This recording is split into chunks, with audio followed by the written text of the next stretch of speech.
Great. Hi, everyone. I'm Lucy Armand. I'm based in the UK and I am chair of the Nature for Climate Coalition, which is a communications, advocacy and movement building platform which has 28 of the large environmental groups as members, and we're housed in the Nature Conservancy. And alongside our colleagues at Forest Trends and the UN Environment Programme, it's my pleasure to welcome you to this webinar entitled The True Cost of REDD+ Carbon Credits. I'm just going to start with a piece of housekeeping because we are offering live interpretation in Portuguese today. So to use this, please click interpretation in your controls and then click the language that you would like to hear. To hear the interpreted language only, click mute original audio. Anyway, we have, just to get into business, we have an incredible panel lined up for you today. So I'm going to keep my remarks very brief to allow as much time for discussion as possible. And I'm sure I don't need to dwell on the fact with this audience that forests are one of the most powerful tools we have in the fight against climate change, absorbing nearly a third of all CO2 emissions from fossil fuels. But despite this absolute climate imperative to protect tropical forests, we're here today to explore why the price of REDD+ carbon credits, which is a critical mechanism for mobilizing finance and especially private sector finance, has remained so stubbornly low. While the global demand for high quality carbon removal credits is rising, many REDD+ credits continue to trade at less than $10 per tonne, which is well below the $30 to $50 per tonne that UNEP estimates is needed to incentivize large-scale forest protection. So we're going to unpick the reasons behind these stagnant prices today. And one thing is clear. While these low prices may be enough to dissuade tree clearance in some places, in others, it will likely remain more lucrative to pursue other activities such as clearing forests for agricultural commodities.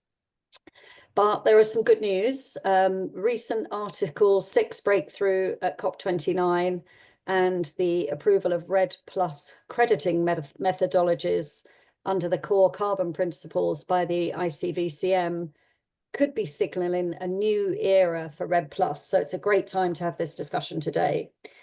We will examine the market forces shaping REDD+ pricing, the impact of new integrity standards, and what buyers can expect in the years ahead. So to further set the scene, it's my pleasure to turn the floor to Alex Procton, who's the Associate Manager for Data Solutions and Insights at Ecosystems Marketplace, for a short presentation that outlines the current landscape of REDD+ pricing with data on recent trends, buyer behavior, and pricing gaps. So over to you, Alex. Thanks, Lucy. So as Lucy said, I'm part of Ecosystem Marketplace. We're the initiative within Forest Trends that studies environmental markets. We've done a lot of work for the last 15 years, really, on the subject of carbon markets. That you've probably seen our State of the Voluntary Carbon Market report. Today, I'll be looking at data on REDD+ transactions, credit transactions from 2020 through 2023. This is a closer look at the data that we published in the 2024 State of the Voluntary Carbon Market report. And actually right now, we're currently collecting data for the 2025 report that will feature data retrospectively looking at 2024. And so in 2023, the data that we published last year that we'll be looking at, we saw across all of the forestry and land use category that volumes decreased, transaction prices decreased. But when we looked, separating it out into groups of methodologies, the clusters of methodologies that we look at, prices for afforestation, reforestation projects prices for improved forest management actually increased, whereas prices for REDD Plus, which is the largest category of forestry land use credits, both by issuances as well as by transaction volume, the price actually decreased slightly from 2022. So I wanted to take a closer look at some of the data that underlies these findings. And so first, I think that it's helpful to look at the transaction volume broken down into the region where the host countries for these projects are. And so we see across the entire carbon market really, but as well as the nature-based forest and land use category, we see that transaction volume for credits peaked in 2021 and then declined in both 2022 and 2023. But we actually didn't really see this happen uniformly around the world. So the biggest surge in projects that happened in 2021 really was located in Asia, Latin America, which was already the largest source for REDD Plus credits, became the second largest source in 2021. And then in 2022 and 2023, we saw many more transactions from Latin America and the Caribbean once again. And I also think that it's instructive to look at the different project types that go into the REDD Plus cluster that we study. So on the graph on the left, the black line with dots, that's the entire REDD Plus category.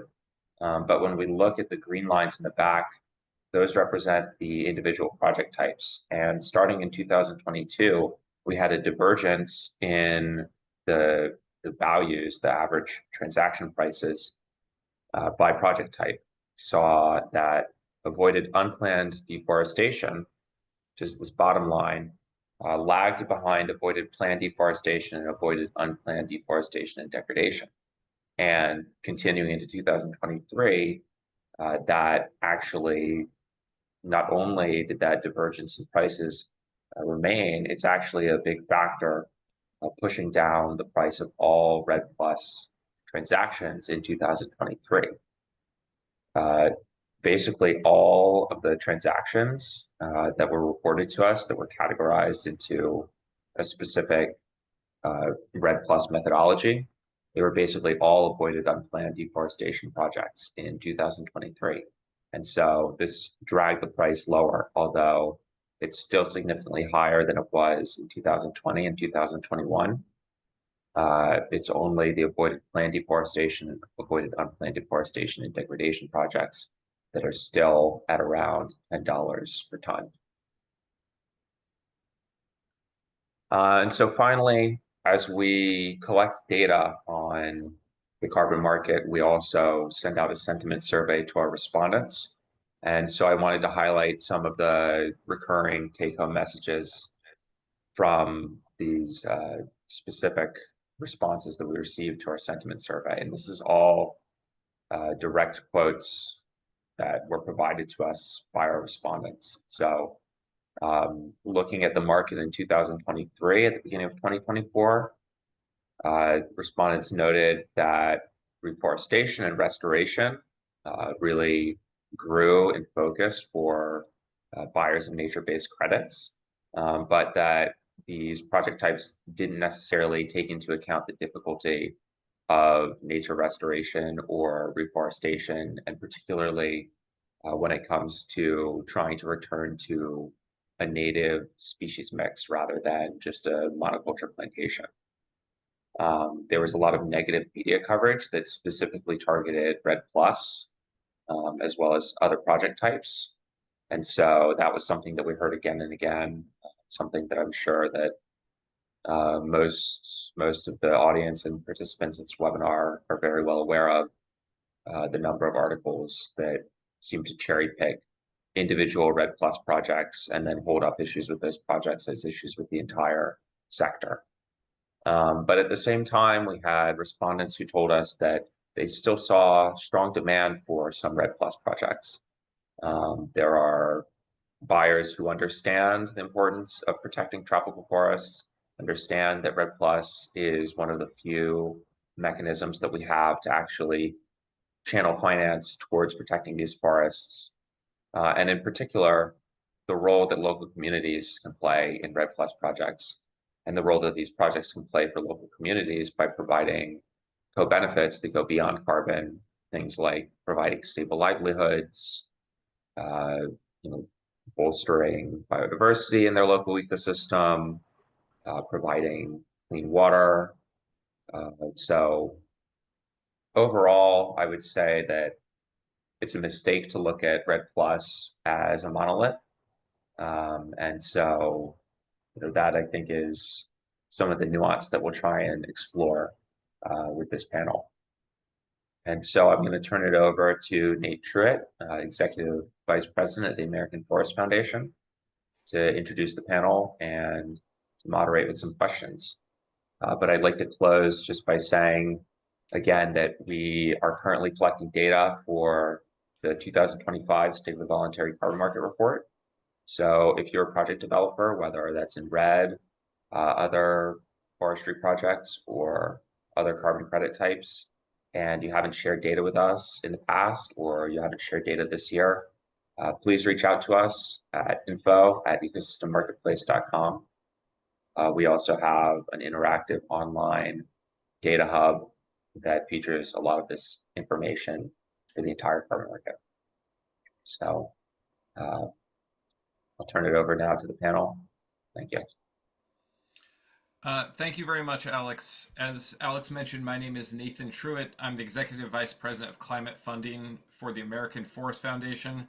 I'm joining you today from the suburbs of Washington, D.C., where nothing interesting is going on. So with that, we can turn to the interesting questions surrounding REDD Plus. I want to say I'm very honored to be here because in my mind, even though my organization does not develop REDD Plus projects, when you work on climate, you quickly come to the conclusion that this project activity type is the one we must get right if we are to have any hope of keeping warming to 1.5 or 2 degrees. So I'm very excited to learn about why prices for the most important activity we could do are in fact so low.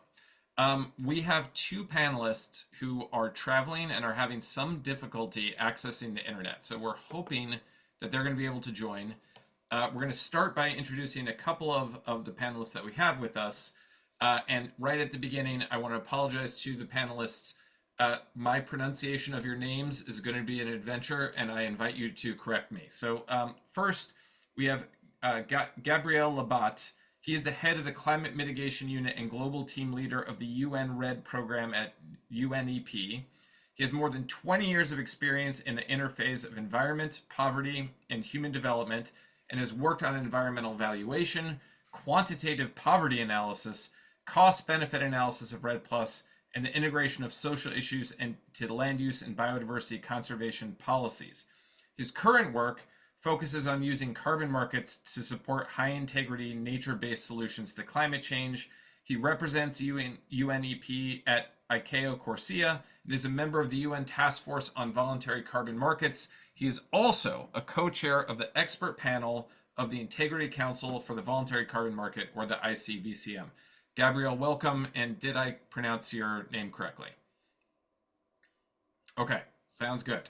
Good, close enough. I'll accept it. Secondly, I've just seen that Rosalind has joined us. So Rosalind Fasua Ajayi works with the Forestry Commission of Ghana as the Director for Climate Change and Ghana's REDD Plus Coordinator. She was recently awarded a Distinguished Humphrey Fellowship, by the United States Department of State. She is recognized for her leadership in building and designing inclusive and transformative forest sector climate action programs and projects that foster cross-sectoral partnerships, particularly with government agencies, local communities, and the private sector. She's also a board member of the Architecture for REDD Plus Transactions, or ART, and also the United Nations REDD Plus program. Rosalind, did I pronounce your name correctly? And Rosalind, you're on mute. You did, Nathan. Thank you. Okay. All right. Well, this is amazing. I can't believe I'm 2 for 2. All right. But Teresia, I still have the chance to mess up your pronunciation. So Teresia Ott is Chief Advisor for Nature Solutions at Rio Tinto. She has a doctorate in natural sciences and experience in both the civil society and business sides of environmental and natural resources management. She is recognized as a values-driven expert in her field. As a respected business voice, she is frequently invited to speak and engage on topics relating to sustainability, particularly biodiversity, land management, and natural resource use at a variety of international forums facilitated by civil society organizations. So welcome to all of the panelists. And Gabrielle, I'd like to maybe start with you. We heard from Alex some explanation, of potential reasons why REDD Plus prices are so low. I'd love to just get your thoughts. Why are REDD Plus prices so low, particularly when this activity type is so critical to our joint efforts to limit climate change? Thanks, Nathan.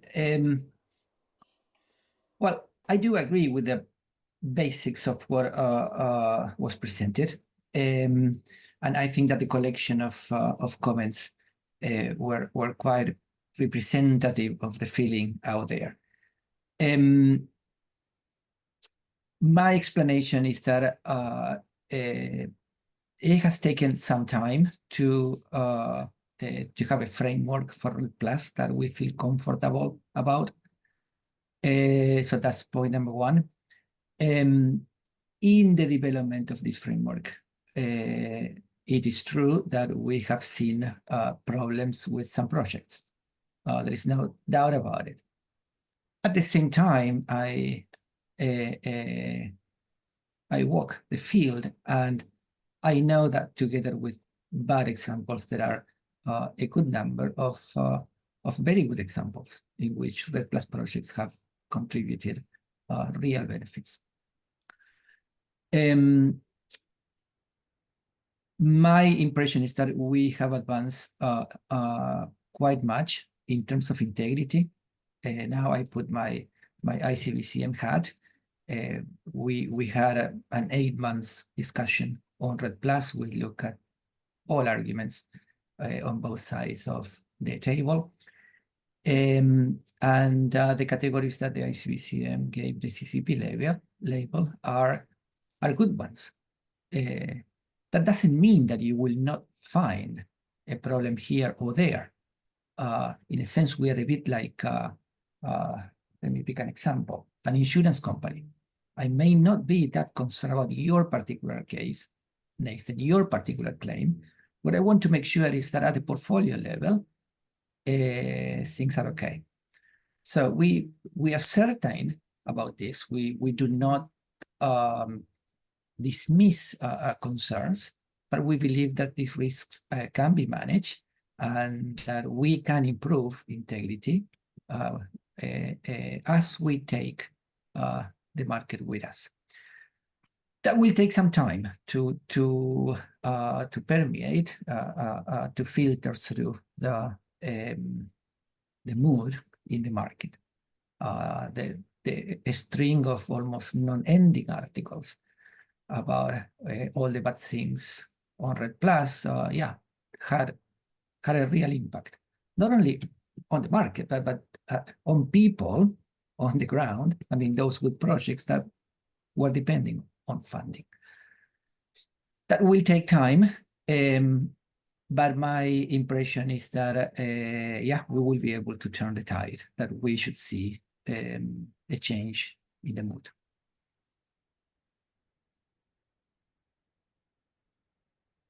I was on mute. I muted myself. Sorry about that. Thank you very much, Gabrielle. One quick note, if you have questions, please put them in the chat. The panelists may respond to the questions directly in the chat, and I'm also sort of tracking, and I'll bring forward some of the most pertinent questions that catch my eye. So Rosalind, I want to turn to you and ask about the impact of low prices. As you're working with communities, with government agencies, with project developers, what does that low price signal do, both in terms of the number of projects or the size of projects you can develop, and just as importantly, in terms of the benefits that are delivered to local communities? Can you give us a sense of that? Thank you very much, Nathan, and many thanks for having myself and having Ghana on this webinar. And nice to hear Gabriel and also see him on the screen. So what kind of impacts or effects does this have? First is the fact that we are not able to fully compensate for the efforts that forest countries have to put into addressing deforestation and forest degradation. Now, this is very challenging. You know, anytime we talk about forests, and Gabriel was talking about the negative press and all, when I cast my mind back to, I think when I started working within the forestry space, we were talking about temporary credits. I think the whole forestry space started on a negative footing in this whole climate conversation. Why would you even want to label credits as temporary? And so that then led into we having to fight for a better price. For what is largely, and I say this with a lot of confidence, the number one solution to the climate crisis as we have it now, the science has proven, there is no 1.5 without nature, without forests, and forests are part of that nature conversation. So the logical reasoning will be that then we actually pump all our resources into that space. But then this is the one sector that's always struggling of all the climate finance, and I think forest and nature are receiving just about 2 to 3%, maybe below 5%, if I can say that, to just be cautious.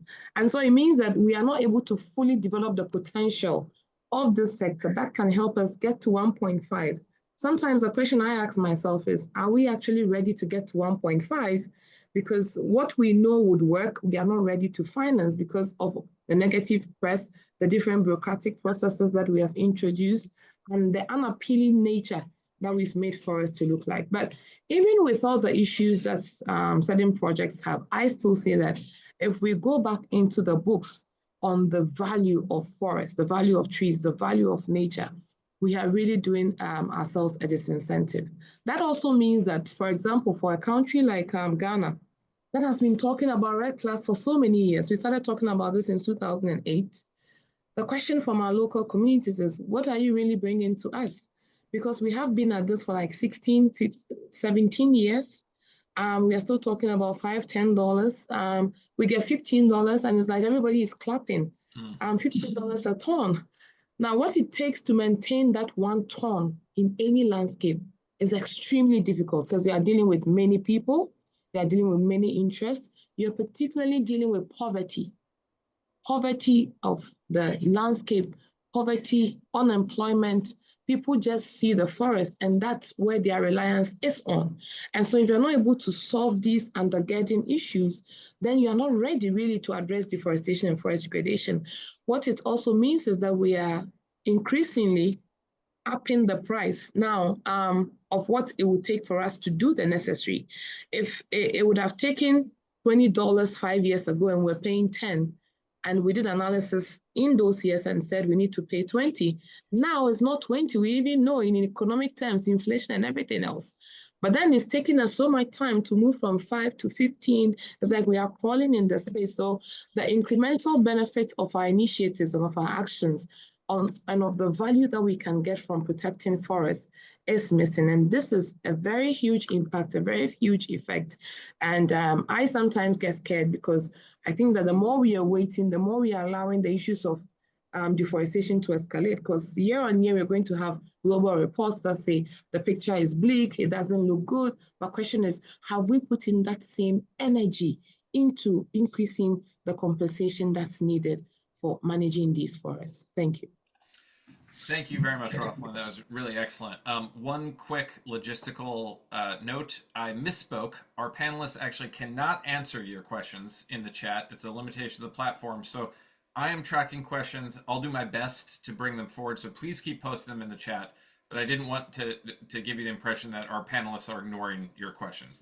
They've let me know they're trying to answer them. They just can't through Zoom. So we'll get to that. Teresia.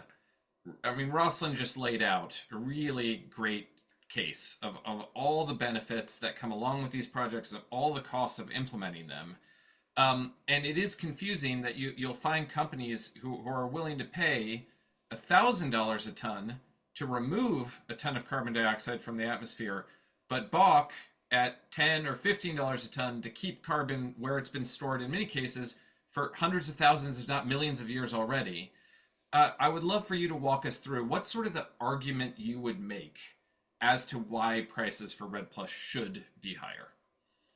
Absolutely. Thanks, Nathan. And thanks, Rosalind, for bringing some of the realities to the forefront. I might go back and just bring us back to basics. So what are we talking about when we're talking about a REDD Plus project? And as Rosalind started to lay out, I think there's a bit of a misinterpretation of what we're actually talking about.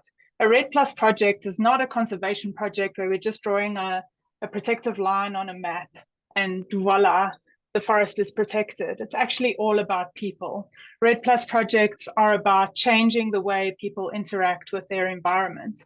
The way they interact with their environment currently is by pure necessity, by desperation, by poverty, as Rosalind was saying. It's not easy, for example, in Madagascar to hike halfway up the mountain, 5 kilometers away from your home, cut down a tree, bury it, set it alight, and to convert it to charcoal. But you do it because your family is dependent on that charcoal to cook with. You do it because your family is part of a community that is reliant on charcoal as an energy resource.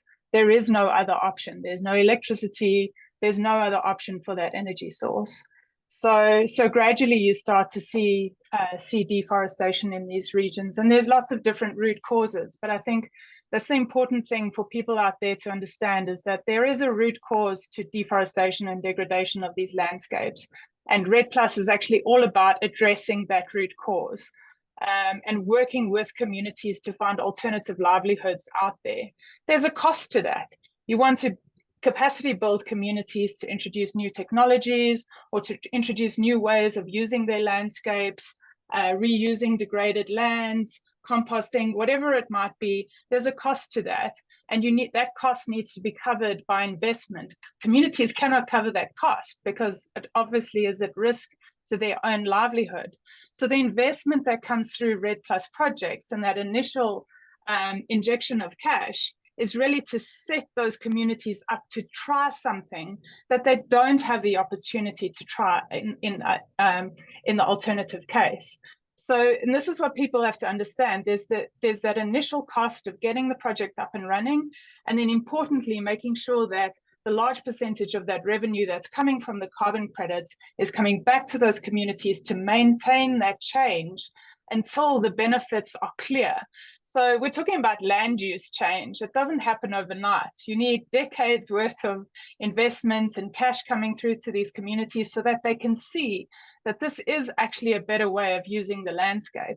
You can't, and this is the problem with a lot of development funding, is that you have an injection of cash for a project over 5 years, and then everybody walks away and it fails. Why does it fail? Because you're trying to change the way a landscape is being used, and you're putting the risk on the communities.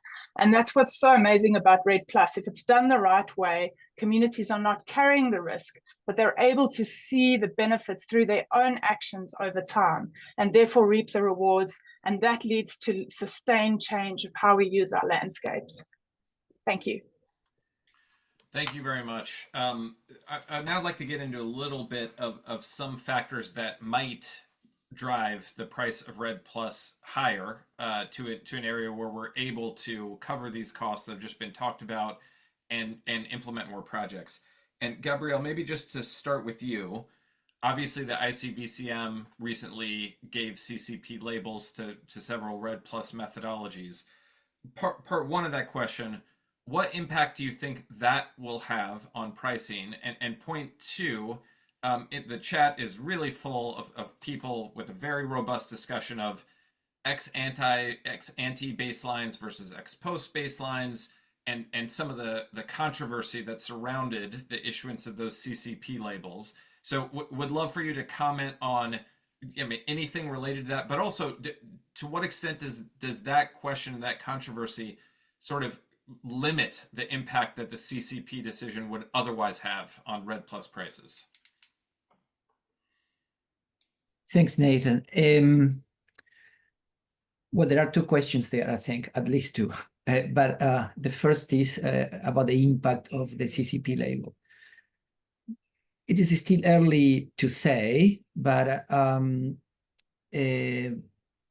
I was checking some analysis by independent credit rating agencies, and there appears to be a switch in demand to CCP approved categories.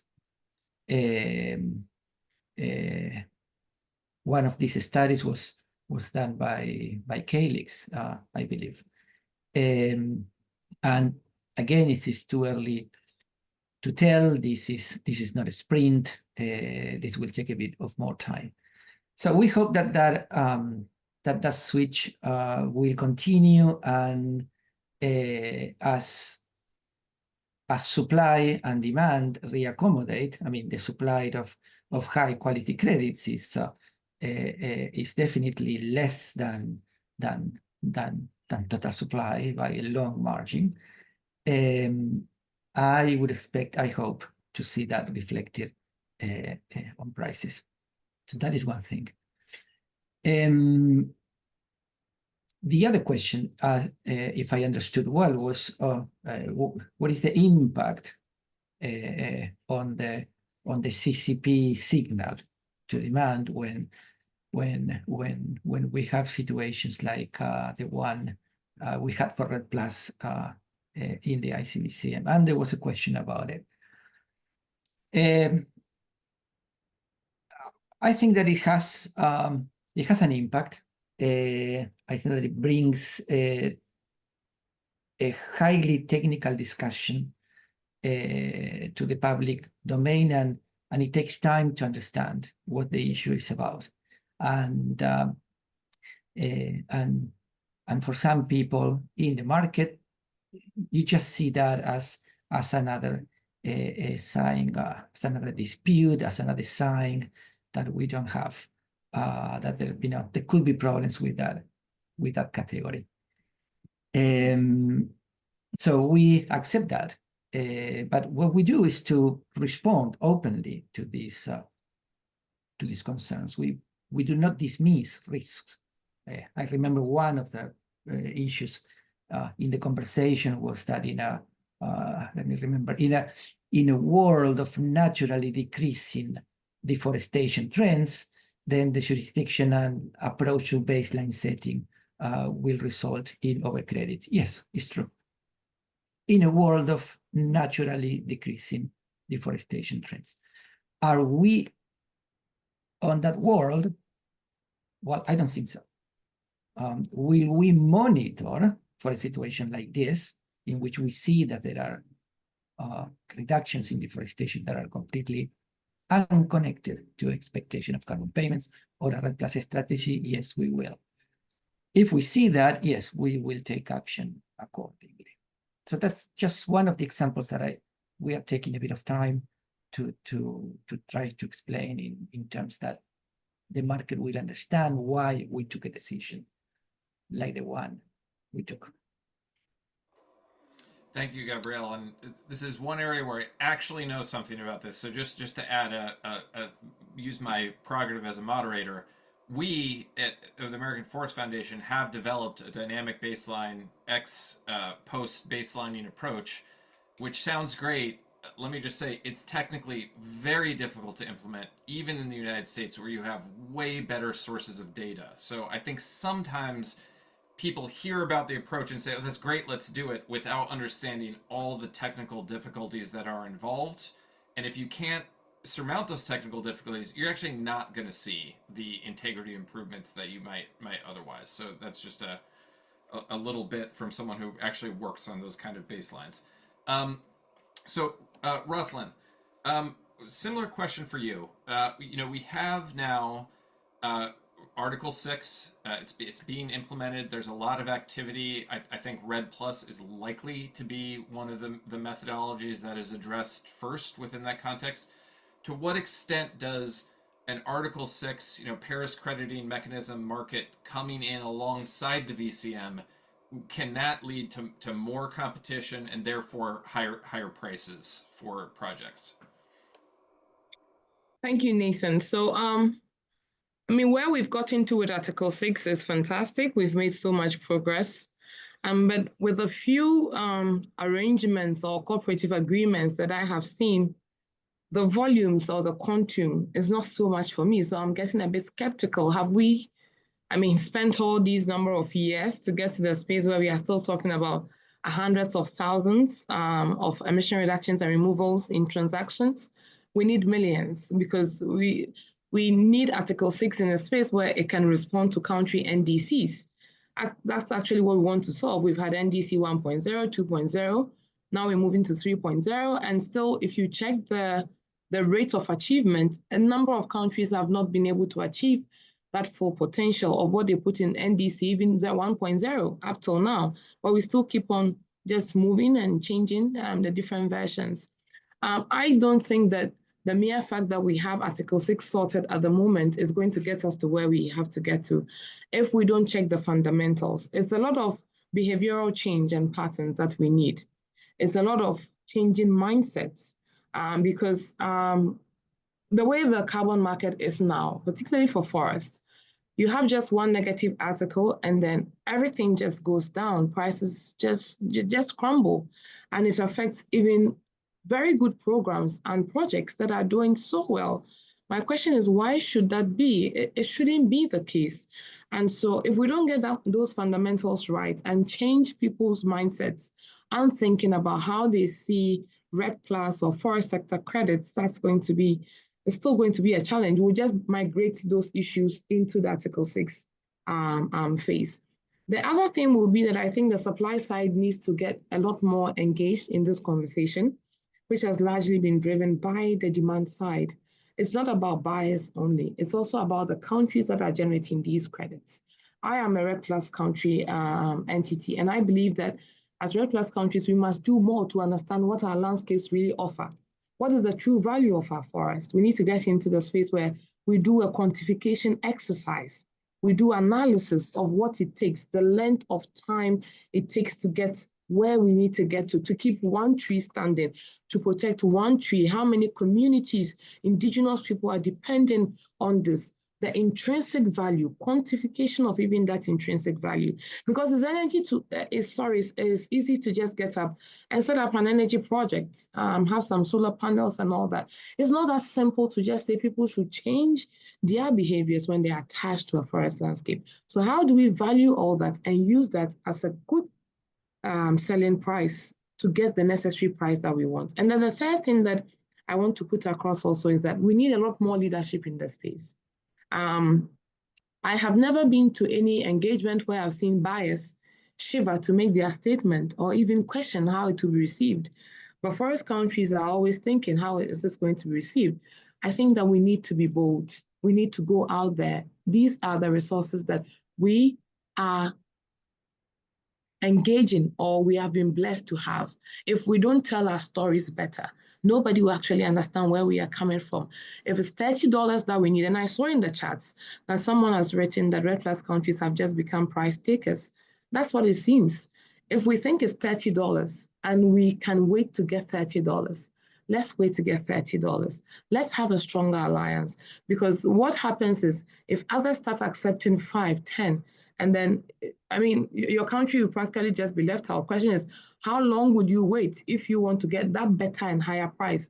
And all around you, others are accepting that lower price that is not good. So coming together as that formidable force, I believe, will move us into that space where if it is Article 6, we know we are in a good place to engage, to bargain, to get what we actually have to get for the work that we are doing and for what forests and REDD+ represents. Thank you. Rosalind, one quick follow-up question for you, and based on a question on the chat. So there is this one question of how much is the price per ton.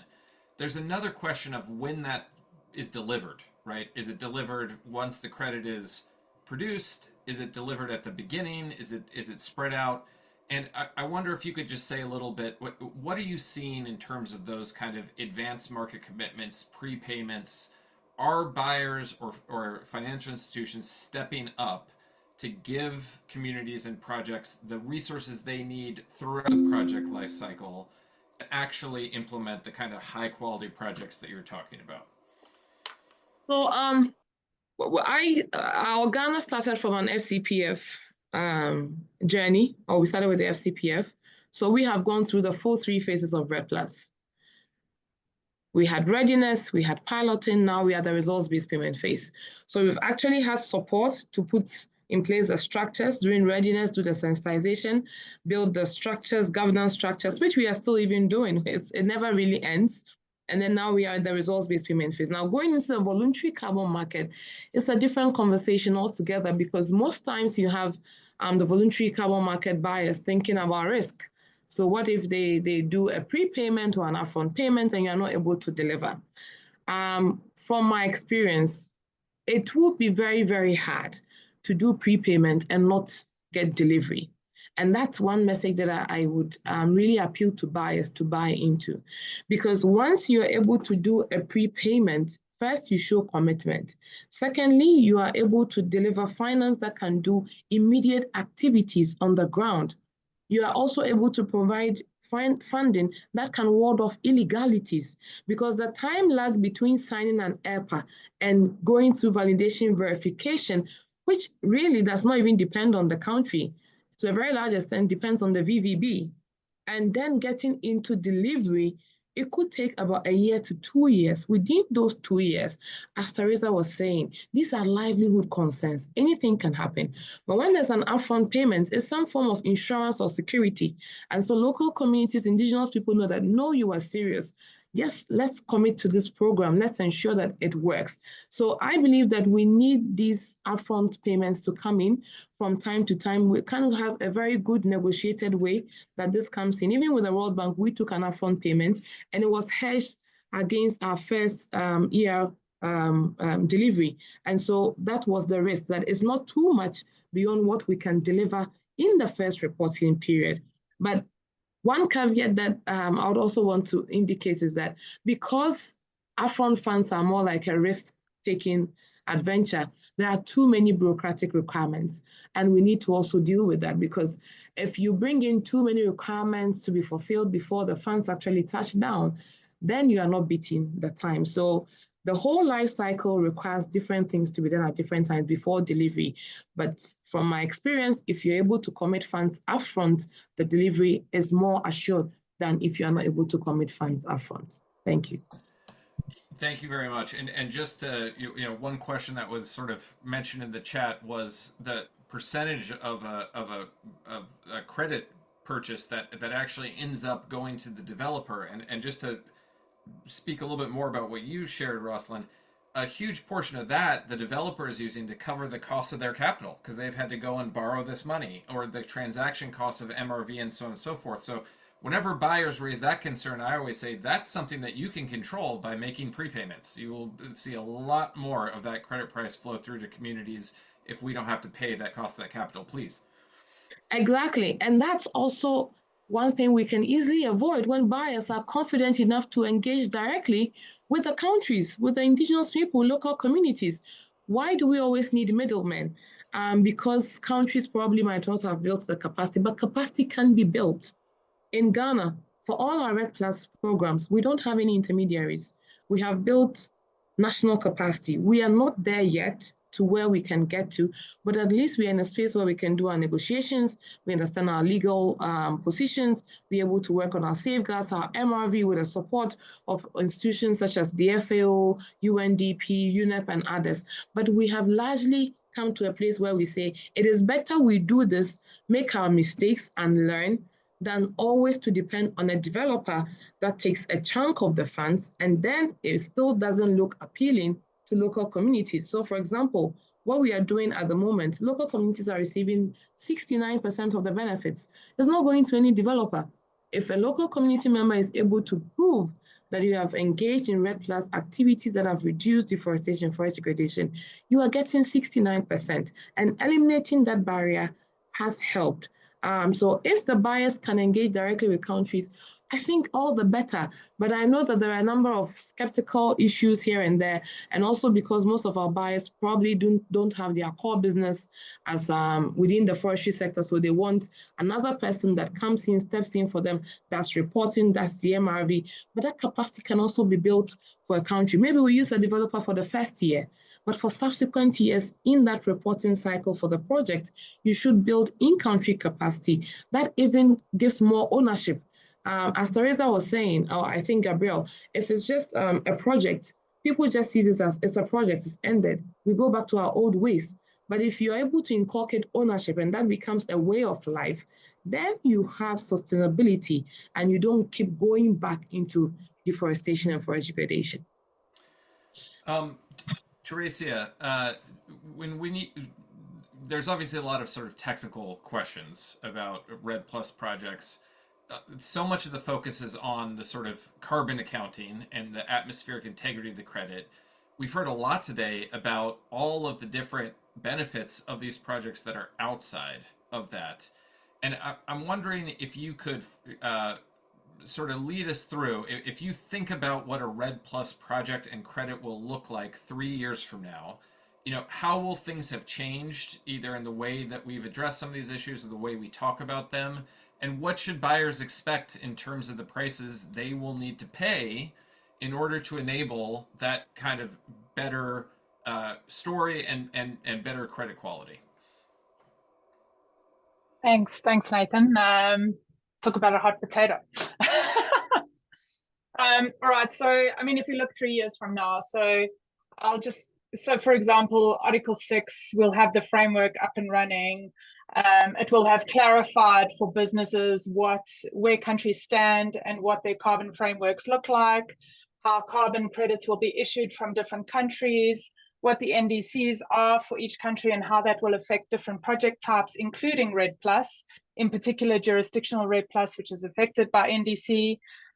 So there'll be a lot of, clarification and understanding of, if I invest in a REDD+ project today, how many credits I'm going to get in 3 years' time, or in 10 years' time out of that project, and then for the years after that, once it's up and running. So I think the most important thing that has to happen, hopefully in fewer than 3 years, I would really like to see, is that Article 6 is helping to drive that clarification and confidence in a REDD+ market from a business sense, decreasing the risk, right? So a lot of the reasons for the low cost or the low price of REDD+ now is a lot of the uncertainty around how do you invest in a REDD+ project, how long it takes to get a REDD+ project up and running, how long it takes to get it registered and issuing credits with Vera and all the other standards, and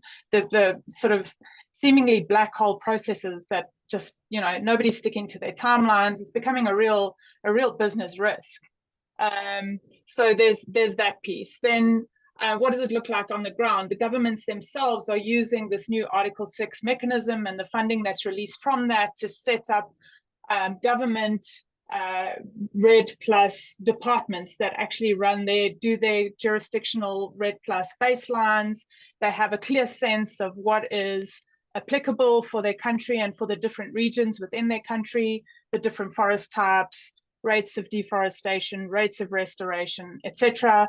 And to Gabrielle's point, also monitoring when the trends start reversing so that we're not over-crediting.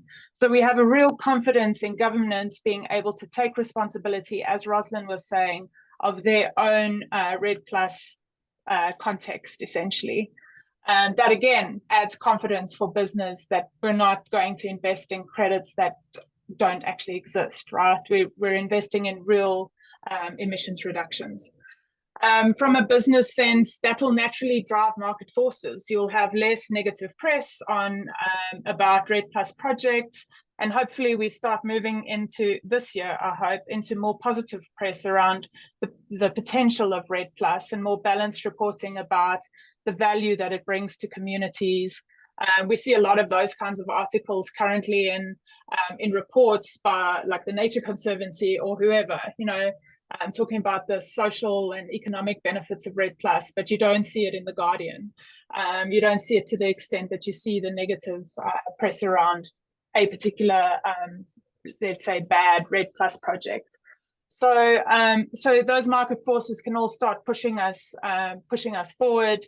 you'll start seeing naturally, because over these 3 years that Article 6 is helping us, you're starting to see more and more investment, and that in itself snowballs and creates its own emphasis on REDD+ and the value that it can bring. We're starting to see the nature credit space potentially coming up and bringing forth the value of biodiversity outcomes for these communities. Not only from a biodiversity perspective, but things like water. Nobody's really talking about the water benefits of forest loss and, you know, what communities are starting to see in terms of drying up of rivers, etc. So, so things like that would also start coming to the fore, and communities that have been involved in these projects will start to see the benefits of their own project, and naturally more communities will want to participate. So it could lead to an increase in the size of the REDD+ project, or the communities that are involved in the REDD+ project. So that's my grand vision. I hope I've answered your question. Oh, and in terms of price, yes, then of course we would achieve the prices that will help to fund all of these activities. Absolutely. Thanks, Nathan. And Tracy, I have another hard question as a follow-up for you. You know, you have all described really well the complexity of REDD+, right? The problems that it is trying to solve, which are not just forest degradation, but really problems of social organization, poverty. I mean, these are problems that have been with humanity since the dawn of recorded time. It's sort of a lot to expect a carbon project to be able to address all these. Where did we get this expectation, especially the media and buyers, that we would immediately get it right from the beginning, right? I mean, you think about AI in Washington, D.C., there was just a $500 billion investment announced, but no one can even tell you what AI is going to be doing in 10 years, right? When a self-driving car drives off the road, we don't say, end self-driving car technology. So what is it about this project type that has created this expectation that everything must be perfect from the jump, and we can't afford time to learn and improve? Do you have any guesses as to that? I don't. I have a few suspicions in terms of what's driven it. So I think, I mean, internally in Rio Tinto, my team and I are constantly telling the executives, patience, please, we're talking about people and nature. It doesn't happen overnight, and that's accepted. But I think it might be, and this is certainly my opinion of where this is coming from, a bit to do with the fact that we are dealing with nature and there's all this data. It's, you know, stuff, it's very complex. It's driven by scientists. There's a lot of data in the background that talks about the carbon cycle and photosynthesis and this and that. And so it gives the sense that it's very clear, very distinct, very, you know, we can pinpoint exactly when this is going to happen, whereas it's actually the opposite. You know, so as much as carbon is easy to measure, community behavioral change and how we use our landscapes and how consumers change their buying habits and how restoration changes, even as climate change is happening, you know, we may not get the same forests anymore because the underlying climate has changed completely. So, you know, all of these things, people don't understand, you know, there is no such thing as perfection in nature, and humans are part of nature. Things are constantly changing. So I think it comes from that basis of science, unfortunately driving the expectation of perfection and an exact answer, whereas it's not quite possible. I'd be interested to hear what other panelists think. Thank you very much. And I would too. I have one final question for the panelists in just this second, and you should feel free to speak to that, by the way. Before I do, because I know we're coming up at the end of the hour, I just want to thank everyone for attending. I really apologize we did not get to all the amazing questions in the chat. I did the best that I could. Any question we did not get to, the fault is mine, not the panelists. The final question I'd like to ask as we sort of leave is, I think we've learned today that this is an incredibly important activity type. It faces a lot of challenges, some from within the community that's developing, a lot from without, but that there are a group of people who are really committed to improving this, and that those improvements are possible, right? what would you say if you had like a 30 seconds in an elevator with a buyer or a donor or someone with the resources to make more of these projects happen? What would you say to them about why they should be buying REDD Plus projects today, not waiting 5 years until we, make a little bit more progress on all these issues, but actually investing in these projects today? And Gabriel, happy to have you start. In 30 seconds. First, these are real emission reductions. This is not oil kept in the ground. Forests emit about, more than the European Union, the 27 countries combined. So we bring this to net zero. These are real emission reductions. Second, this is not to pay people to do nothing. Decreasing deforestation is a lot of work. You are paying for something to be done on the field that is very difficult to do. Third, as in any portfolio, yes, there are things you don't want to buy, but there is a growing supply of credits that are of high quality and that will give you the assurances that you are doing the right thing. Excellent. 30 seconds. Thank you. No. Sold. If I had the checkbook, I'm sending the check. Rosalind, would love to hear what you have to say. Thank you, Nathan. So, well, the market is ready, or the REDD Plus market is ready. We have ready credits. We are not like 16 years ago where we were still in a stage of readiness. We are ready for the markets. We have tangible credits. Now, the other side is that we also have risks, just like any other venture. Even in your own home, you can have thieves breaking. You don't invite the thieves, but thieves can break in. And when thieves break in, you don't up and leave. You reinforce your security measures. No matter how ready we are still going to have some risks, but those risks are not insurmountable. If you have the right mindset, we can work together, partner, and make the necessary gains, because we are in a climate emergency. When you're in emergency, you don't think about too many things. In an aircraft, when you get in, you are told that in case of an emergency, leave all your belongings behind. Let's go. You don't know what you're going to meet outside, but you definitely know that staying in the aircraft will not be the best. Staying in this world will not be the best as it is for us now until we get to 1.5 and forests can take us there. Thank you. That's amazing. As a connoisseur of metaphors, those are two great ones, and I will be stealing them immediately, Rosalind. So thank you for that. And again, sold. Teresia, please close us out. What would you say in response to that question? Well, so there is absolutely no way that we're going to meet our 1.5 degree target without stopping forests from burning and being converted. This is an opportunity to partner with local communities and indigenous peoples to change the way we relate to forests and natural landscapes, and to do so on a permanent basis. Really, that's pretty much what I would say.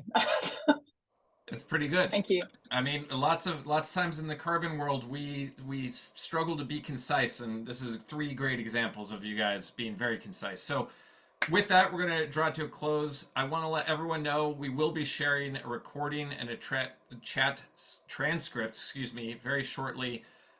Please, everyone join me in giving a round of virtual applause to these 3 amazing panelists who provided so much information and insight and passion. And if I could just say one thing in closing, just based on the energy that you see in practitioners like the ones we have here today, I have no doubt that REDD Plus is going to grow, is here to stay, and is going to perform its needed function in keeping us on track to 1.5 or 2 degrees. So thank you all. Hope you have a great rest of the day, and support REDD Plus. Thank you too so much, Nathan. Thank you, everyone.